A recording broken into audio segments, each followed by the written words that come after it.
Hello everyone. तो student कैसे हैं आप? आई होप आप अच्छे होंगे। तो स्टूडेंट्स आज हम लेके आए हैं, आज हम करवाने वाले हैं चेन रूल। ये हमारा लास्ट पार्ट है डेरिवेटिव्स का क्लास 11th का, और ये सबसे इंपॉर्टेंट टॉपिक है। तो चेन रूल क्या है आप इसको ध्यान से देखिए सबसे पहले आप एक काम कीजिए, अगर आपने मेरी प्रीवियस वीडियोस नहीं देखी पार्ट 2 एंड पार्ट 3 डेरिवेटिव्स का, तो आप पहले उसको वॉच कीजिए, क्योंकि इसको समझने के लिए उसका पता होना बहुत जरूरी है।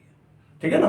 तो देखिए स्टार्ट करते हैं। चलो हम एक पिछला एग्जांपल लेते हैं। जैसे मान लीजिए एक फंक्शन है sin x। अगर हमें इसका डेरिवेटिव करना हो तो कैसे करते हैं हम डेरिवेटिव? बड़ा सिंपल है, हम इसका डेरिवेटिव ऐसे करते हैं, sin x का derivative with respect of x। ध्यान रखना, विद रिस्पेक्ट ऑफ x। इसका फॉर्मूला क्या होगा? डेरिवेटिव ऑफ जो sin x का फॉर्मूला होता है, सिंपल फॉर्मूला आपको पता है, वो होता है cos x। मैंने लिखवा रखा आपको, क्या होता है? cos x होता है। अब एक चीज ध्यान से देखना, यहां पर है एंगल x, यहां पर भी है x, मतलब हम x को x के रिस्पेक्ट में डेरिवेटिव कर रहे हैं, तो हमारा आंसर आ गया cos x। ठीक है ना? सिंपल है ना? ये हमको पता ही है पहले से। नहीं पता तो वॉच कीजिए पहले वीडियो आप। अब दिक्कत क्या है, चेन रूल आता कैसे है, ये कैसे पता चलेगा कि चेन रूल अब लगाना है? तो मैं एक दूसरा एग्जांपल ले रहा हूं, ध्यान से देखना इधर। अगर ये फंक्शन fx बराबर sin x ना होकर, मान लीजिए sin x स्क्वेयर होता, sin x का स्क्वेयर होता, तो दिक्कत थी। तो दिक्कत क्या है? दिक्कत यह है कि जब हम इसका डेरिवेटिव करेंगे तो हम लिखेंगे d sin x स्क्वेयर, जो हम जानते हैं हम लिखेंगे dx, मतलब विद रिस्पेक्ट ऑफ x। जबकि यहां पे हमारे फंक्शन का एंगल है x square, angle x square है और डेरिवेटिव करना है x के रिस्पेक्ट में। यहां दिक्कत हो गई है ना? अब x स्क्वेयर को आप x स्क्वेयर के रिस्पेक्ट में ही डेरिवेटिव कर सकते हो, x के रिस्पेक्ट में नहीं कर सकते। तो यहां पे लगेगा चेन रूल, ये ध्यान रखना। अब हमें लिखना कैसे होगा इसको? ध्यान रखना, इसको लिखने के कई तरीके हैं, एक दो तरीके बता देता हूं मैं आपको। फर्स्ट, आप सिंपली क्या कीजिए, क्योंकि ये और ये सेम होना चाहिए, तो यहां पे आप लिखेंगे with respect of x square. Sine x square में चेंजिंग हो रही है with respect of x square. Clear है? अब देखो, जब साइन एक्स को एक्स के रिस्पेक्ट में किया था तो कोस एक्स आया था, जब साइन एक्स स्क्वायर को एक्स स्क्वायर के रिस्पेक्ट में करोगे तो क्या आएगा? सोचो क्या आएगा? हमारा आंसर आएगा कोस एक्स स्क्वायर। भैया देखो ना, जब ये एक्स एक्स था तो एंगल एक्स में आ गया, जब ये एक्स स्क्वायर है तो हमारा आंसर भी एक्स स्क्वायर की फॉर्म में आ जाएगा। ठीक है? मगर बात अभी खत्म नहीं हुई, चेन रूल है क्या? अब यहां से चेन बननी स्टार्ट होगी। चेन क्या होती है? चेन होती है जहां पर एक कड़ी के साथ दूसरी कड़ी जुड़ जाती है, एक रिंग के साथ दूसरी रिंग जुड़ जाती है ना? अब यहां पे इस रिंग के साथ दूसरी रिंग जोड़ते हैं, मल्टीप्लाई में आपको लिखना पड़ेगा derivative of x square with respect of x. अब जिसको हमने एक्स मान लिया था, इसको माना था ना एक्स, अब हमें मल्टीप्लाई में इसका भी डेरिवेटिव करना पड़ेगा एक्स के रिस्पेक्ट में। मतलब आपको पता कैसे चलेगा सर ये एंड कहां पे करना है? हमें ये एंड तब तक करना है जब तक कि नीचे एक्स ना आ जाए। ठीक है ना? पहले नीचे एक्स स्क्वायर था, अब क्या आ गया? एक्स आ गया। अब आप कहोगे सर यहां पे तो एक्स स्क्वायर है, यहां पे एक्स स्क्वायर लिखो। नहीं भैया, ये तो एक्सएन वाला फॉर्मूला लग गया, वहां पर एन कुछ भी हो सकता है और एक्स आपका मैच करना चाहिए। तो अब सब जानते हैं आप एक्स स्क्वायर का डेरिवेटिव क्या होता है, एक्स की पावर एन वाला फॉर्मूला लग जाएगा, तो ये आ जाएगा हमारा कोस एक्स स्क्वायर। हमने एज इट इज कॉपी कर लिया, मल्टीप्लाई में एक्स स्क्वायर का डेरिवेटिव 2x। ये आपको पता ही होगा, नहीं पता तो मेरी प्रीवियस वीडियो वॉच कीजिए, मैंने बताया आपको। तो ये हमारा आंसर आ गया। इसको आप लिखना चाहो तो 2x को आगे लिख दीजिए, cos x square. This is chain rule. यहां पे चेन बन गई, ध्यान से देखो। इस क्वेश्चन में एक कड़ी ये है, एक कड़ी ये जुड़ गई, एक क्वेश्चन के अंदर दो कड़ी जुड़ गई, ये दो कड़ी आपस में कनेक्ट हो गई, इसलिए इसको नाम दिया हमने चेन रूल। अगर आप इसको ऐसे नहीं करना चाहते तो एक तरीका और है, आप लिख के डिफाइन करके कीजिए ऐसे। देखिए ऐसे, दोबारा से देखिए इस क्वेश्चन को, एफ एक्स बराबर साइन एक्स स्क्वायर। अब हमें डेरिवेटिव करना है एक्स के रिस्पेक्ट में, मगर यहां पे एक्स स्क्वायर आ गया, तो आप इस एक्स स्क्वायर को थोड़ी देर के लिए कुछ मान लीजिए, जैसे लेट कर लिया मैंने, एक्स स्क्वायर को मान ले यू लेट कर लिया, यू वी जो मन करे आप, आपकी मर्जी है, लेट कर लीजिए। अब ये हमारे लिए हो चुका है, अगर ध्यान से देखो तो ये अब हमारे लिए हो चुका है साइन यू हो चुका है, क्योंकि मैंने इसको यू मान लिया। अब मैं जब इसका डेरिवेटिव करूंगा तो डेरिवेटिव में मुझे लिखना पड़ेगा नीचे डी यू। डी यू माने क्योंकि यू का डेरिवेटिव आप यू के रिस्पेक्ट में ही कर सकते हो, ये आप जानते हो,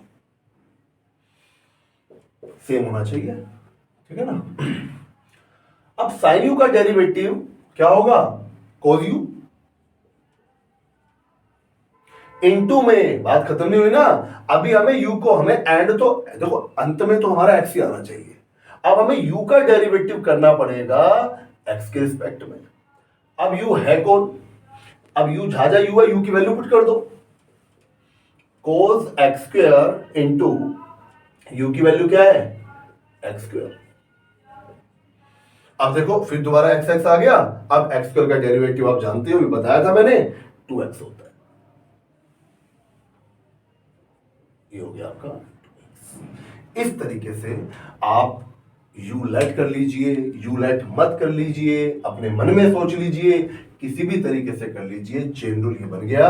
यहां पर भी आपको दो कड़ी नजर आई, यहां पर भी दो कड़ी आपस में इस तरीके से जुड़ गई। ये मैंने एक एग्जांपल करवाया, आप इसका स्क्रीनशॉट लीजिए, स्क्रीनशॉट की जगह आप नोट्स बनाइए, बहुत क्लियर होगा, अच्छा है ना। और मैं जो होमवर्क दूंगा वो करना। अब मैं एक एग्जांपल और लेता हूं, ऐसा एग्जांपल लेता हूं, स्क्रीनशॉट ले लीजिए। तो स्टूडेंट अब हम एक नेक्स्ट क्वेश्चन और करते हैं, ध्यान से देखना। ऐसे ही सेम क्वेश्चन लिया है, f x equal to cos 2x plus 3, ठीक है ना, सेम ही क्वेश्चन है ऑलमोस्ट, इसको ध्यान से देखना। इसका हमें डेरिवेटिव करना है। अब डेरिवेटिव करना होता है एक्स के रिस्पेक्ट में, जबकि या तो 2x प्लस 3 आ गया, जब तक कोस का एंगल x नहीं होगा तब तक वो x के रिस्पेक्ट में डेरिवेटिव नहीं होगा। तो या तो आप इसको u मान लीजिए, अगर u नहीं मान रहा तो मन में मान लीजिए u, ठीक है ना। तो कैसे करेंगे इसका डेरिवेटिव हम, derivative of cos 2x plus 3, अगर मैंने यहां पे x लिख दिया तो काम खराब हो जाएगा, ये एंगल 2x प्लस 3 है, ये x हो जाएगा। 2x प्लस 3 को x के रिस्पेक्ट में कैसे करोगे, है ना। तो यहां पे मुझे लिखना पड़ेगा 2x plus 3 with respect of 2x plus 3, clear है। अब cos x का डेरिवेटिव क्या था, याद करो, ये था भैया cos x का डेरिवेटिव था माइनस साइन x। तो ये cos x हो गया, एंगल मैच कर गए, तो ये हो गया माइनस साइन x। x हमने ऐसे क्यों लिख दिया, जिसको हमने x माना, ये u मान लिया, cos u का माइनस साइन u, ठीक है। आप जैसे मर्जी लिखिए उसको, मल्टीप्लाई, बात खत्म नहीं हुई ना, क्योंकि अब यहाँ पे 2x प्लस 3 लिखा, जब तक यहाँ पे x नहीं आता। अब हमें डेरिवेटिव करना होगा जिसको हमने x माना था, जिसको हमने u माना था, है ना, उसका कीजिए आप, u माना था ना इसको हमने, इसका कीजिए x। अब ये x के रिस्पेक्ट में हो जाएगा, क्योंकि देखो x मैच कर गया। अब आप कहोगे सर पहले भी तो x मैच कर रहा था, यहां भी तो मैच कर रहा है। भाई पीछे जो मैंने आपको फॉर्मूले लिखवाए हैं ना, उसमें cos x का फॉर्मूला था, ना कि cos 2x प्लस 3 का। जो फॉर्मूले हैं उनसे मैच भी तो करना चाहिए पूरा पूरा। देखो ये क्या है, मैच कर रहा है, नहीं कर रहा ना। अब तुम कहोगे ये कैसे कर रहा है, अरे भाई कर रहा है यार, इसमें cos का फॉर्मूला नहीं लग रहा, इसमें x का लग रहा है, x की पावर n का, वो तो मैच कर गया, ठीक है ना। जब तक हमारा फॉर्मूला 100% मैच ना कर जाए, जब तक हम उसको लेट करते रहेंगे u v w। दोबारा देख लो, ये 2x plus 3 cos 2x plus 3 formula है cos x का, नहीं मैच कर रहा, इसलिए इसको u मान लिया। अब तुम कहोगे सर ये दोबारा जो डेरिवेटिव कर रहे हो अब कैसे मैच कर गया, अरे भाई कर गया, 2 तो कांस्टेंट है, बाहर आ जाएगा, बचा x तो फॉर्मूला मैच कर गया, x का फॉर्मूला है 1 और 3 कांस्टेंट है 3 0, है ना। तो पूरा मैच नहीं कर रहा, इतना मैच कर रहा है। तो इस तरीके से minus sign 2x plus 3 into में, अब 2 इंटू एक्स, आप जानते हो प्रीवियस वीडियो में समझा है, 2 कांस्टेंट है, एक्स वेरिएबल है, 2 बाहर आ जाएगा, एक्स का डेरिवेटिव 1 और 3 कांस्टेंट है, उसका डेरिवेटिव 0। तो 2 आ गया आपका, 2 को बाहर ले लीजिए, -2 साइन 2x प्लस 3, बस ये आपका आ गया, 2 बाहर ले लिया मैंने, साइन 2x प्लस 3। ये क्वेश्चन हो गया। एक क्वेश्चन और करते हैं, क्वेश्चन नंबर 3। अब थोड़ा ये साइन कोस से अपने क्वेश्चन को चेंज कर लेते हैं, ठीक है? कैसे करते हैं चेंज, देखो एक क्वेश्चन अपना बनाते हैं हम। मान लीजिए हमारे सामने क्वेश्चन आ जाए ax प्लस बी का स्क्वायर। तो इसके दो तरीके हैं, एक तो आप बिना चेन रूल करे कर सकते हैं इसको, a प्लस बी का होल स्क्वायर खोल दीजिए और सिंपल क्वेश्चन सोल्व हो जाएगा, डेरिवेटिव कर दीजिए उसका। एक नहीं भाई, हमें तो चेन रूल लगाना है और चेन रूल के तो बैठे ही यहाँ पे, तो चेन रूल ही समझते हैं, इसको चेन रूल से कैसे करेंगे। अगर मैं इसको डेरिवेटिव की फॉर्म में लिख दूं,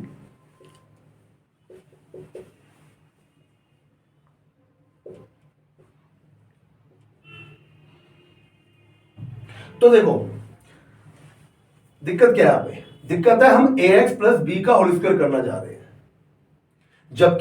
जबकि मेरे पास जो फॉर्मूला है वो है x की पावर n का।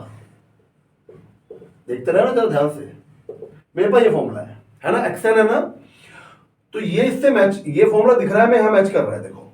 बट दिक्कत क्या है, यहां x है, यहां ax प्लस बी आ गया, यहां x की पावर 2 होता तो मैं लगा देता इसको, बट वही दिक्कत आ गई, x है, ये क्या है ax प्लस बी पूरा, है ना, बोलो, है ना, देखो। तो हमें यहां पे क्या लिखना पड़ेगा, या तो इसको u मान लीजिए या यहां पे लिख दीजिए ax प्लस बी, कि हम इसको x के रिस्पेक्ट में कर ही नहीं रहे, हम इसको ax प्लस बी के रिस्पेक्ट में कर रहे हैं, ठीक है। तो अब ये फॉर्मूला अप्लाई हो गया, जब x की पावर n था तो ये लगाया, जब इसकी पावर n है तो क्या लगाएंगे, n x, हमारा ये है n माइनस 1। मगर बात खत्म नहीं हुई, अब यहां पे चेन रूल स्टार्ट हो गया, अब कड़ी बनेगी कड़ी, क्योंकि आपने इसको यू लाइट कर लिया है। जैसे आप यू लाइट कर लेते हो वैसे एक अगली कड़ी स्टार्ट होती है कि जिसको आपने यू लाइट किया उसका भी डेरिवेटिव करना पड़ेगा, भैया ध्यान देना। अब 2 ax प्लस बी इंटू में, अब इसका डेरिवेटिव चालू हो गया, अब इसके नीचे क्या लिखूं, x लिखूं या x प्लस बी लिखूं, अब मैं x लिख सकता हूं, क्यों, क्योंकि अब जो इसमें रूल लग रहे हैं, फॉर्मूले लग रहे हैं, वो सारे हमारे पास है, इसका नहीं था, ये कोई फॉर्मूला नहीं है, ये है फॉर्मूला पीछे, तो इसको यू मानना पड़ा, मगर a बाहर आ गया, x का डेरिवेटिव 1 आप जानते हो, और b कांस्टेंट है, ये तो सारे फॉर्मूले हमारे पास है ही, तो a बाहर आ गया, x का डेरिवेटिव 1 और b का 0, तो आपका a बाहर ले लीजिए, 2a ax प्लस b। एक क्वेश्चन हमने ये किया, इसका स्क्रीनशॉट लीजिए, इसके नोट्स बनाइए, इसको ध्यान से देखिए, और एक दो क्वेश्चन और करते हैं ताकि आपको और अच्छी तरीके से चेन रूल क्लियर हो सके। तो बच्चों एक क्वेश्चन और, लास्ट क्वेश्चन ही करवा रहा हूं मैं, इसको ध्यान से देखना, आप चेन रूल का है और इसमें हम कोशिश करेंगे आपको सब कुछ क्लियर हो जाए, ध्यान से देखना इसको। हमें इसका डेरिवेटिव करना, अच्छा इसको हम यू मान के करते हैं, वही अभी तक मैं यू मान के कर रहा था बट मैं यू लिख नहीं रहा था, चलो अब एक बार लिख के दिखाते हैं, ठीक है ना।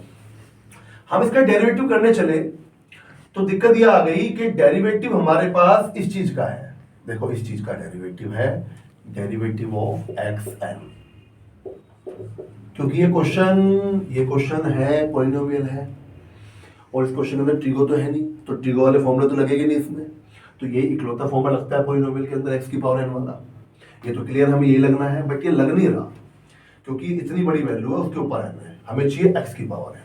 तो क्यों ना हम एक काम करें, इसको u मान ले, है ना, मान लो u, let 3x4 plus 2 equal to u मान लिया, अब केवल u लिख दिया, मत लिखो चाहे, मैंने पिछले क्वेश्चन में नहीं लिखा था u, तो ये मेरे लिए हो गया u की पावर 7, इसका डेरिवेटिव करना है विद रिस्पेक्ट ऑफ u। देखो u का u में ही होगा, x का x में ही होगा, आंसर भी x में आएगा, तो u मान लिया तो u में ही होगा, और u क्यों माना वो समझ में आ गया होगा आपको, है ना, ठीक है। u की पावर 7 xn लगा दो तो क्या आएगा 7u 7 माइनस 1, मतलब आपका आंसर आ गया 7u6। पर बात खत्म नहीं हुई। चेन रूल यही तो है कि जिसको आपने u लेट कर लिया, अब मल्टीप्लाई में उसकी चेन बना दो, उसमें आते एक कड़ी और जोड़ दो, मतलब उस u का भी डेरिवेटिव करना पड़ेगा। और u क्या था? वो u ये था 3x4 प्लस, अब इसका डेरिवेटिव होगा x के रिस्पेक्ट में। ठीक है, अब देखो, अब यहां पे दोबारा लेट करने की आवश्यकता नहीं है हमें। क्यों नहीं है? क्योंकि अब 3 कांस्टेंट है, बाहर आ जाएगा x की पावर n। देखो साफ साफ दिखिए, अभी x है, ये भी x है, ये x की पावर n लग जाएगा यहां पर। अगर ये नहीं लगता तो दूसरी बार हमें u मानना पड़ता। अभी मैंने वो क्वेश्चन लिए नहीं यहां पर, ठीक है ना। तो यहां पे u की वैल्यू पुट कर दो। u की वैल्यू थी, जब डेरिवेटिव हो चुका है 3x4 प्लस 2 इंटू में यहां पे रूल लगा दो भैया, 3 इंटू एक्स की पावर 4, एक्स की पावर n, एक्स की पावर 4, एक्स की पावर n, 4x 4 माइनस 1 3, ये वाला लगा दिया। प्लस में 2 है तो वो 0 हो जाएगा, अकेला कांस्टेंट है। अब ये हो गया 12x क्यूब। 12x क्यूब की मल्टीप्लाई हो जाएगी 7 में, तो 12 इंटू 7 84, बाहर लिख लो 84 एक्स क्यूब और इंटू में 3x4 प्लस 2। ये हमारा आंसर आ गया। कोई डाउट स्टूडेंट? बच्चों, ये मैंने कुछ लिमिटेड क्वेश्चन लिए हैं ताकि आपको एक मोटा मोटा क्लियर हो जाए चेन रूल क्या है। अभी जब हम 12th के लिए वीडियोस बनाएंगे तो उसमें चेन रूल, अभी हमने 2 कड़ी वाले बताया, उसमें 3 कड़ी, 4 कड़ी, 5 कड़ी। अगर आप एडवांस सीखना चाहते हैं तो 12th वाली वीडियो जब हम उसको बनाएंगे, अपलोड करेंगे, तब आप उसको देख लेना, ठीक है ना। अब इसके मैं बार बार कह रहा हूं, इसके नोट्स बनाइए, इसको लिख के दीजिए, ठीक है ना। और मैं कुछ क्वेश्चंस आपको होमवर्क में देता हूं, उसको आप ट्राई करना। चलो 1-2 क्वेश्चन में लिख देता हूं, आप उसको ट्राई करने की कोशिश करना। फर्स्ट क्वेश्चन, पहला क्वेश्चन होगा 10 2x का डेरिवेटिव है, चेन रूल लगेगा 2x को u मान लेना आप, ठीक है। Number 2 cos 3x minus 1। Question number 3, कुछ भी लिख लीजिए जो मन कर रहा है, साइन 2x क्यूब प्लस 2, ठीक है ना। एक अलजेब्रा इसमें पॉलिनोमियल्स में ले लेते हैं कुछ, जैसे ax प्लस b की पावर 4, और एक फिफ्थ क्वेश्चन ले लेते हैं 9x स्क्वायर माइनस 2 की पावर 8, ठीक है ना। ये 5 क्वेश्चंस दिए मैंने, इनको आप ट्राई कीजिए, होमवर्क में अप्लाई कीजिए, है ना। और आपका कॉन्फिडेंस इससे बिल्डअप होगा। इनके आंसर्स द्वारा मैं डिस्क्रिप्शन में डाल दूंगा, ठीक है ना। या आप मुझे मैसेज करके जो आप जानना चाहो वो जान सकते हो, कमेंट कीजिए। ओके, आज के लिए इतना ही, मिलते हैं नेक्स्ट वीडियो में। Okay, thank you.